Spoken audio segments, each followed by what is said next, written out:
boleh sambil tiduran. Dia mengasihi Yang ketiga, boleh sambil main handphone. Dan yang selanjutnya, boleh sambil ngobrol. Siap? Kita mulai ya ibadahnya. Mazmur 91. Dalam lindungan Allah. Orang yang duduk dalam lindungan yang maha tinggi dan bermalam dalam naungan yang maha kuasa akan berkata kepada Tuhan, tempat perlindunganku dan kubu pertahananku, Allahku yang kupercayai. Sungguh, Dialah yang akan melepaskan engkau dari jerat penangkap burung, dari penyakit sampar yang busuk. Dengan kepaknya, Ia akan menudungi engkau. Di bawah sayapnya, engkau akan berlindung. Kesetiaannya ialah perisai dan pagar tembok. Engkau tahu saat aku terhadap kedahsyatan malam, terhadap panah yang terbang di waktu siang, terhadap penyakit sampar yang berjalan di dalam gelap, terhadap penyakit penular yang mengamuk di waktu petang. Walau 1.000 orang rebah di sisimu dan 10.000 di sebelah kananmu, tetapi itu tidak akan menimpamu. Engkau hanya menontonnya dengan matamu sendiri dan melihat pembalasan terhadap orang-orang fasik. Sebab Tuhan ialah tempat perlindunganmu, yang maha tinggi telah kau buat tempat perteduhanmu. Malapetaka tidak akan menimpamu dan tulah tidak akan mendekat kepada kemahmu, sebab malaikat-malaikatnya akan diperintahkannya kepadamu untuk menjaga engkau di segala jalanmu. Mereka akan menatang engkau di atas tangannya, supaya kakimu jangan terantuk kepada batu. Singa dan ular tedung akan kau langkahi. Kau akan menginjak anak singa dan ular naga. Sungguh, hatinya melekat kepadaku. Maka aku akan meluputkannya. Aku akan membentenginya sebab ia mengenal namaku. Bila ia berseru kepadaku, aku akan menjawab. Aku akan menyertainya dia dalam kesesakan. Aku akan meluputkannya dan memuliakannya. Dengan panjang umur akan kukenyangkan dia, dan akan kuperlihatkan kepadanya keselamatan daripadaku. Pentakosta ketiga. 1. Pentakosta ketiga adalah pencurahan Roh Kudus yang dahsyat di zaman ini, melebihi yang terjadi di Azusa Street. 2. Pentakosta ketiga akan mengakibatkan penuaian jiwa yang terbesar dan yang terakhir sebelum Tuhan Yesus datang kembali. 3. Pentakosta ketiga akan membangkitkan generasi Yeremia, yaitu anak-anak muda yang dipenuhi Roh Kudus, cinta mati-matian kepada Tuhan Yesus, tidak kompromi terhadap dosa dan akan bergerak untuk memenangkan jiwa. 4. Pentakosta ketiga lahir di Indonesia dan bergerak ke bangsa-bangsa. Gerakan ini dari timur ke barat dan akan kembali ke Yerusalem. 5. Pentakosta ketiga akan memberikan kuasa untuk menyelesaikan amanat agung, dan setelah itu Tuhan Yesus akan kembali. Kami mau berdoa. Tuhan Yesus masih, kami mau mulai ibadah online hari ini. Berkatilah Tuhan dalam nama Tuhan Yesus. Haleluya, amin. Oke. Shalom adik-adik. Shalom. Kenapa lemah sekali? Kan ini belum lihat nih lambaian tangannya. Sekali lagi boleh ya? Oke, 1, 2, 3. Shalom adik-adik. Shalom. Oke. Siapa yang siap untuk memulai ibadah? Coba lambaikan tangannya. Oke. Yuk duduk yang rapi. Kita mau mulai ibadah kita. Adik-adik, yuk lipat tangannya, tutup matanya. Kita mau angkat pujian. Kita mau sama-sama bilang kita mau datang sama Tuhan Yesus dengan hati yang baru. Yuk Kak.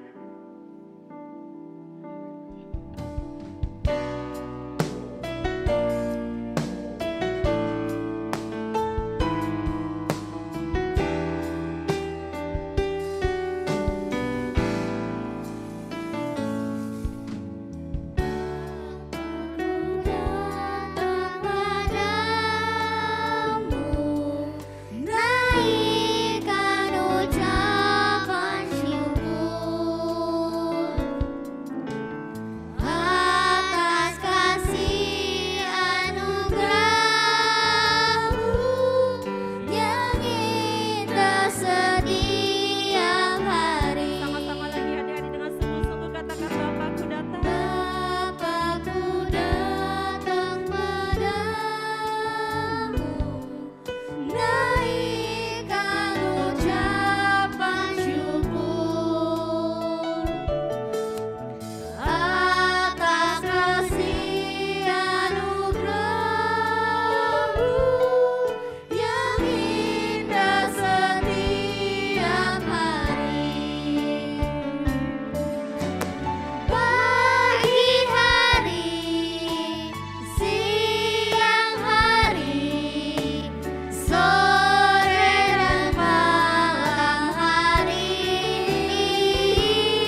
sama-sama. Kita ulang lagi dari awal.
Mari kita sembah Tuhan Yesus.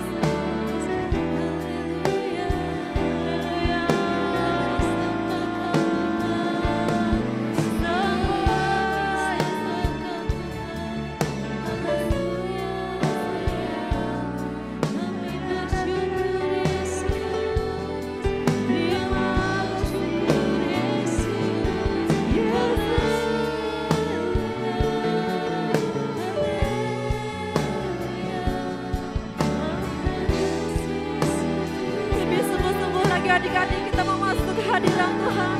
Kita mau sembah Tuhan Yesus.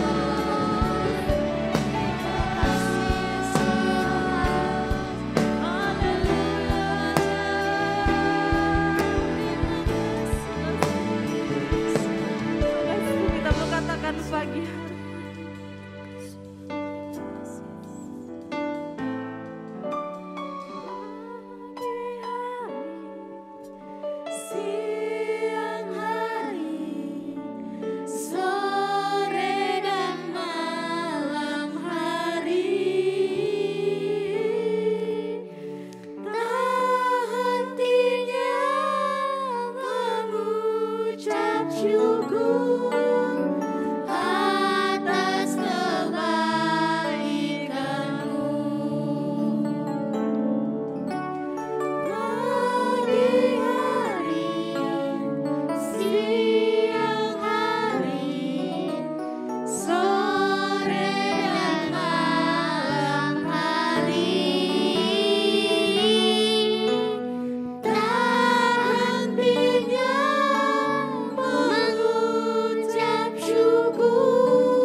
Beri kemuliaan buat Tuhan Yesus. Lah, adik-adik di rumah kurang semangat nih. Sekali lagi dong. Beri kemuliaan buat Tuhan Yesus. Semua suarakan haleluya. Haleluya. Kurang semangat, semua tangan kanannya ke atas katakan haleluya ya. 1, 2, 3. Haleluya. Kita mau angkat pujian. Siapa di sini semuanya lagi bergembira? Oke, kita mengangkat pujian Hatiku Penuh Nyanyian. Semua tepuk tangan yuk adik-adik di rumah yuk.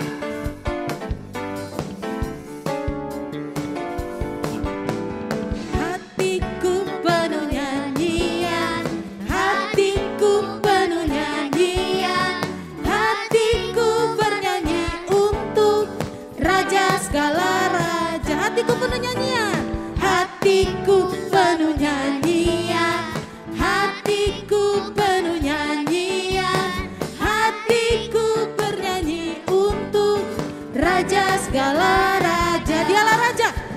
raja, raja, dialah Tuhan, Tuhan, namanya Yesus, Yesus, Yesus, Yesus. Oh, segala raja. Kita angkat pujiannya sekali lagi. Hatiku penuh nyanyian, hatiku penuh nyanyian, hatiku bernyanyi untuk Raja segala raja.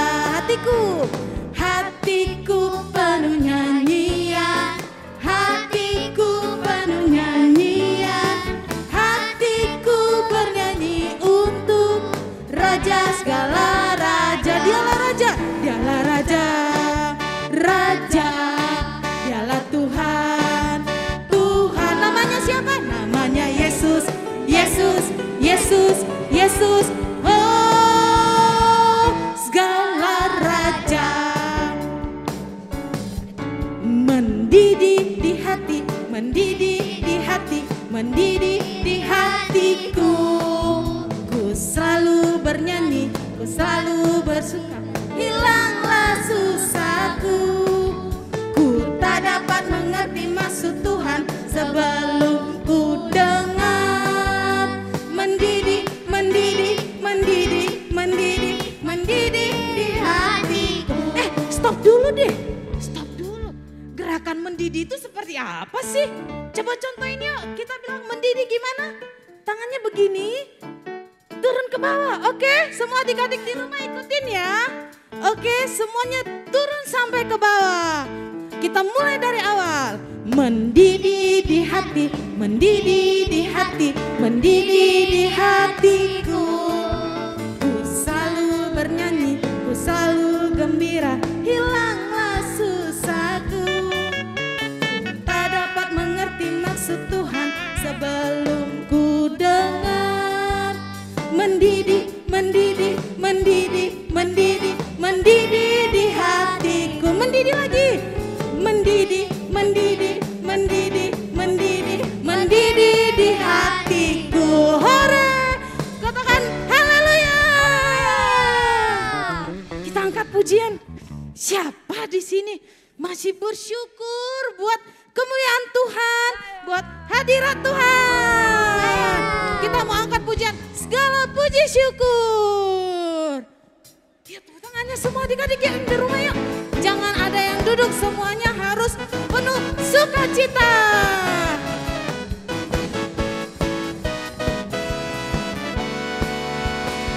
Angkat pujiannya. Segala puji syukur hanya bagimu Tuhan, sebab Kau yang layak dipuja. Kami mau bersorak, kami mau bersorak, tinggikan namamu. Haleluya. Kita katakan sekali lagi, segala puji syukur. Segala puji syukur hanya bagimu Tuhan, sebab Kau yang layak dipuja. Kami mau bersorak, tinggikan namamu. Haleluya. Katakan soraklah haleluya. Soraklah haleluya. Soraklah haleluya. Haleluya. Sekali lagi katakan soraklah. Soraklah haleluya, soraklah haleluya. Haleluya. Kalau Indah maunya tepuk tangan deh semuanya. Ayo adik-adik di rumah tepuk tangan. Kita katakan soraklah haleluya. Ayo semua tepuk tangannya di atas kepalanya. Kita nyanyikan sama-sama ya. Soraklah haleluya. Soraklah haleluya. Haleluya. Sekali lagi lebih sungguh-sungguh katakan soraklah. Soraklah haleluya, Soraklah haleluya.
yang di rumah boleh duduk kembali.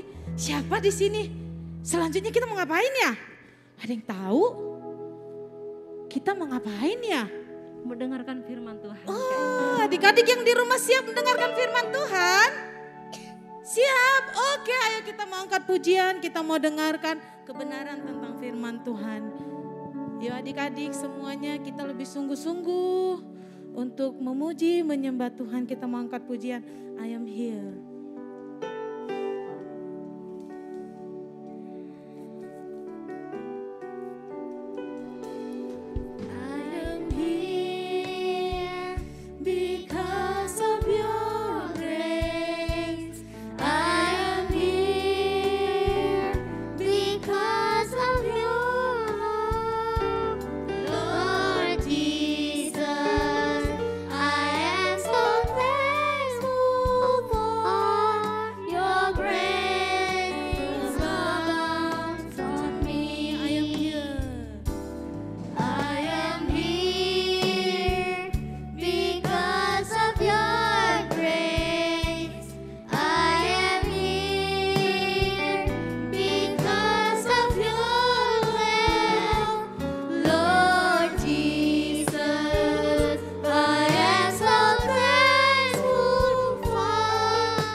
Shalom adik-adik, apa kabarnya hari ini?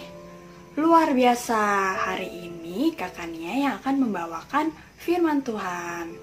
Adik-adik, hari ini kakak mau cerita tentang Daud. Ada yang ingat nggak Daud itu siapa? Iya benar, Daud yang pernah melawan Goliat itu loh adik-adik. Tapi hari ini kakak mau cerita tentang Daud yang sudah menjadi seorang raja. Nah, kira-kira kalau menjadi seorang raja itu hidupnya enak atau enggak sih? Enak? Enak atau enggak enak? Wah, kelihatannya enak ya. Tapi tahu nggak adik-adik? Ternyata meskipun telah menjadi seorang raja ini pasti tetap memiliki sebuah masalah loh. Kira-kira masalah apa ya yang sedang dimiliki oleh Raja Daud? Mari kita buka Alkitabnya ya. Kita ambil Alkitabnya, kita baca bersama-sama. Buka dari 2 Samuel 16 ayat 5-14. 2 Samuel 16 ayat 5-14. Yang sudah bisa baca, kita baca bersama-sama ya. Simei mengutuki Daud. Ketika Raja Daud telah sampai ke Bahurim, keluarlah dari sana seorang dari kaum keluarga Saul. Ia bernama Simei bin Gera. Sambil mendekati raja, ia terus-menerus mengutuk. Daud dan semua pegawai Raja Daud dilemparinya dengan batu. Walaupun segenap tentara dan semua pahlawan berjalan di kiri kanannya. Beginilah perkataan Simei pada waktu ia mengutuk. Enyahlah, enyahlah engkau penumpah darah orang Dursila. Tuhan telah membalas kepadamu segala darah keluarga Saul yang engkau gantikan menjadi raja. Tuhan telah menyerahkan kedudukan raja kepada anakmu Absalom.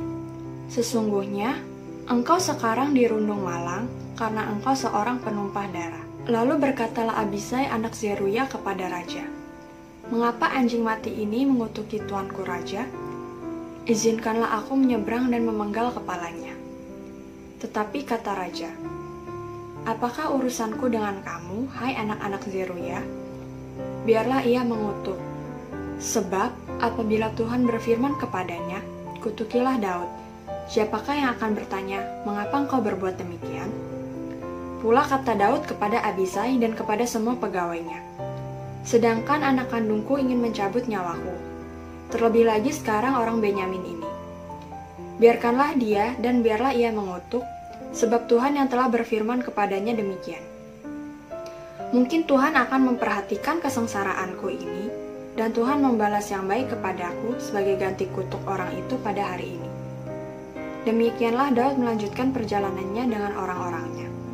Sedang Simei berjalan terus di lereng gunung bertentangan dengan dia, dan sambil berjalan ia mengutuk, melemparinya dengan batu, dan menimbulkan debu. Dengan lelah, sampailah raja dan seluruh rakyat yang ada bersama-sama dengan dia ke Yordan, lalu mereka beristirahat di sana. Nah, adik-adik, saat itu Daud sudah menjadi seorang raja. Namun, anaknya sendiri bernama Absalom ternyata malah ingin melawan Daud. Absalom pingin banget jadi raja, sehingga Absalom ingin melawan Daud dan merebut kekuasaan Daud. Lah, padahal kan Daud bapaknya sendiri ya, masa bapaknya sendiri dilawan sih? Lalu, di suatu perjalanan, Daud dan tentara-tentaranya Daud ini bertemu dengan Simei. Simei ini merupakan keluarga dari Saul, yaitu Raja Saul yang pernah menjabat sebagai raja sebelum Daud ini. Nah, Simei waktu ketemu Raja Daud, tahu nggak apa yang dilakukan? Simei malah meneriaki Daud, mengata-ngatai Daud, mengutuk Daud. Bahkan Simei juga melemparkan Daud dan tentara-tentaranya itu dengan batu. Pokoknya Simei kesel banget deh waktu ngeliat Daud. Karena Simei berpikir bahwa Daud ini pernah menggulingkan Raja Saul. Sehingga apa yang terjadi di Daud saat ini adalah hukuman untuk Daud. Sampai akhirnya nih adik-adik, karena Simei terlalu berisik, terlalu mengata-ngatai dan mengutuk Daud, ada tentara Daud yang bernama Abisai kesel. Abisai kesel banget mendengar Simei mengutuki Raja Daud. Sampai Abisai pengen banget untuk membalas dendam dan melawan Simei. Kira-kira Raja Daud membolehkan Abisai melawan Simei nggak ya? Raja Daud tidak memperbolehkan Abisai untuk melawan Simei loh adik-adik. Raja Daud lebih memilih untuk rendah hati, sabar, tidak emosi, tidak marah, dan tidak membalas perbuatan Simei. Daud lebih mementingkan penyertaan Tuhan yang telah terjadi di dalam hidupnya. Nah adik-adik, jika di minggu sebelum-sebelumnya bahwa kalian sudah dijelaskan tentang apa yang dimiliki atau apa yang harus dilakukan oleh seorang pemenang, minggu ini kakak mau menambahkan lagi nih, bahwa seorang pemenang harus memiliki kerendahan hati. Harus memiliki apa? Kerendahan hati. Rendah hati itu apa sih adik-adik? Rendah hati itu artinya sabar, tidak sombong. Artinya tidak merendahkan atau melawan orang lain. Bisa menahan emosi, bijaksana dalam menghadapi masalah. Seperti Raja Daud tadi loh adik-adik, meskipun Raja Daud telah dilempari batu oleh Simei, tapi Raja Daud tidak membalasnya. Padahal kan Daud ini raja kan, dan punya banyak tentara. Tetapi Raja Daud lebih memilih untuk rendah hati dan tidak membalas perbuatan Simei. Ingat adik-adik, Tuhan Yesus juga mengajarkan kita sebagai seorang pemenang untuk memiliki sifat rendah hati. Adik-adik kan seorang pemenang nih. Adik-adik mau memiliki sifat rendah hati? Mau? Mari kita satu dalam doa. Tuhan Yesus, terima kasih atas penyertaan-Mu sampai dengan hari ini. Terima kasih ya Tuhan, karena hari ini kami bisa diingatkan kembali melalui firman-Mu, bahwa kami sebagai anak-anak-Mu, sebagai seorang pemenang harus memiliki sifat rendah hati. Ya Tuhan, ajari kami ya Tuhan untuk bisa rendah hati dalam situasi dan kondisi apapun. Ajar kami ya Tuhan untuk memiliki hati yang takut akan Engkau, rendah hati, tidak emosi ya Tuhan, sabar, dan lebih bijaksana lagi ya Tuhan. Terima kasih ya Tuhan Yesus, dalam nama-Mu kami berdoa dan mengucap syukur. Haleluya, amin. Selamat hari Minggu, Tuhan Yesus memberkati. Teman-teman, mari kita berdoa. Tuhan Yesus, terima kasih kami sudah selesai ibadah. Berkati Tuhan Yesus kami kesehatan kuatan. Dan juga Tuhan Yesus berkati Tuhan Yesus COVID-19 di Indonesia segera pulih dan COVID-19 menghilang. Berkati juga para pasien yang sakit, berikan kesembuhan mereka Tuhan Yesus supaya mereka terhindar dari COVID-19 lagi. Dan juga berkati para tenaga medis Tuhan Yesus, berkati mereka supaya mereka dapat merawat pasien yang sakit. Berkati mereka kekuatan dan kesehatan Tuhan Yesus. Tuhan Yesus, kami juga mau berdoa untuk Mama dan Papa kami, berkati Mama dan Papa kami kesehatan dan kekuatan untuk bekerja walaupun pada masa PPKM atau COVID-19. Tuhan Yesus berkati juga kakak-kakak sekolah minggu kami, berkati mereka juga kesehatan kuatan dalam melayani sekolah minggu. Berkati juga teman-teman kami Tuhan Yesus, berkati mereka kesehatan dan kekuatan Tuhan Yesus supaya terhindar dari COVID-19. Dan juga Tuhan Yesus berkati teman-teman kami yang mungkin sedang sakit atau terkena COVID. Berkati mereka supaya mendapatkan kesehatan dan kekuatan kembali, supaya mereka dapat beraktivitas seperti biasa. Tuhan Yesus berkati COVID-19 hilang supaya kami dapat sekolah minggu bareng-bareng seperti tahun lalu. Berkati juga COVID-19 segera hilang, dan juga berkati Presiden dan Wakil Presiden kami Tuhan Yesus, berkati mereka kesehatan kuatan untuk menjaga bangsa ini Tuhan Yesus, untuk memimpin bangsa Indonesia juga Tuhan Yesus. Terima kasih Tuhan Yesus, kami sudah berdoa dan mengucap syukur. Ya, amin. Mari anak-anakku, buka hatimu, angkat kedua tanganmu ya. Terimalah berkat surgawi, berkat kasih karunia yang melimpah-limpah dari Allah Bapa dalam Anak Tunggal Yesus Kristus Tuhan, memberkati engkau, menyinari engkau, dan diperhadapkan wajahnya kepadamu dengan masa depan yang penuh dengan harapan mulai saat ini sampai Maranatha. Tuhan Yesus memberkati. Yang percaya dan diberkati Tuhan katakan amin.